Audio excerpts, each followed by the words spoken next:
Hello बच्चों, आप सभी का हमारे चैनल आरती एजुकेशन क्लासेस में स्वागत है। आज के वीडियो में हम आपके लिए लेकर आए हैं 8th ग्रेड अभ्यास पुस्तिका कक्षा 8 विषय हिंदी।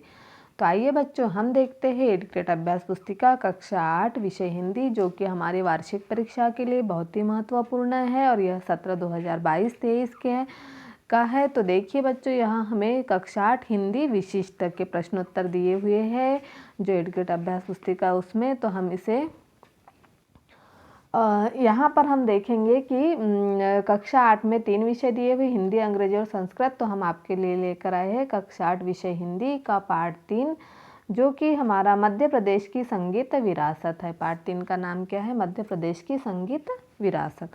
तो यहाँ प्रश्न नंबर 1 है, मैयर को संगीत का तीर्थ क्यों कहते हैं? तो मैयर को संगीत का तीर्थ इसलिए कहते हैं क्योंकि यहाँ शारदा भवानी का पुण्य तीर्थ है। प्रख्यात सरोद वादक उस्ताद अलाउद्दीन खां को पाकर संगीत का तीर्थ हो गया। अगला प्रश्न है, लता जी की सफलता का मूल मंत्र क्या है? तो लता जी की इच्छा शक्ति ही उनकी सफलता का मूल मंत्र है। लता जी की जो इच्छा शक्ति है वही उनकी सफलता का मूल मंत्र है। जिस समाज में कला का स्थान नहीं है वह कैसा हो जाता है? तो जिस समाज में कला का स्थान नहीं होता वह समाज प्राणहीन हो जाता है। फिर संगीत संजीवनी कैसे बनता है? तो आराधना, साधना और प्रार्थना से संगीत को संजीवनी बनाए। संगीत की शक्ति से दीप जलाना और वर्षा कराना संगीत की साधना की विजय है। उसके बाद हमारा अगला प्रश्न है, प्रश्न नंबर 5, लता जी को समूचे राष्ट्र की गायिका क्यों कहा जाता है?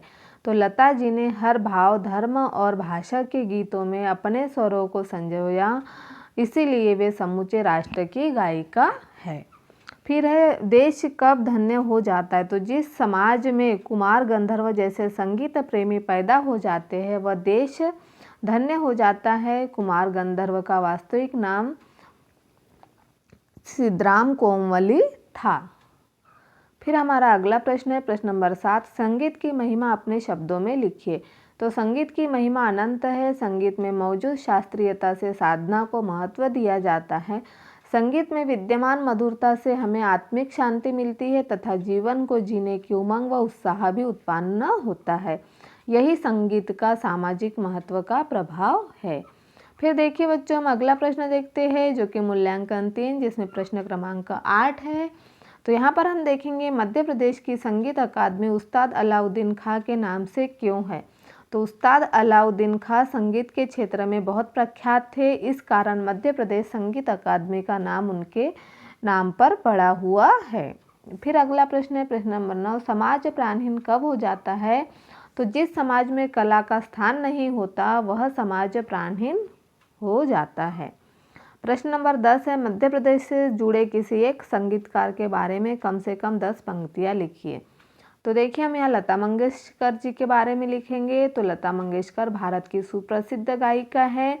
इनका जन्म 28 सितंबर 1929 को मध्य प्रदेश के इंदौर जिले में हुआ था।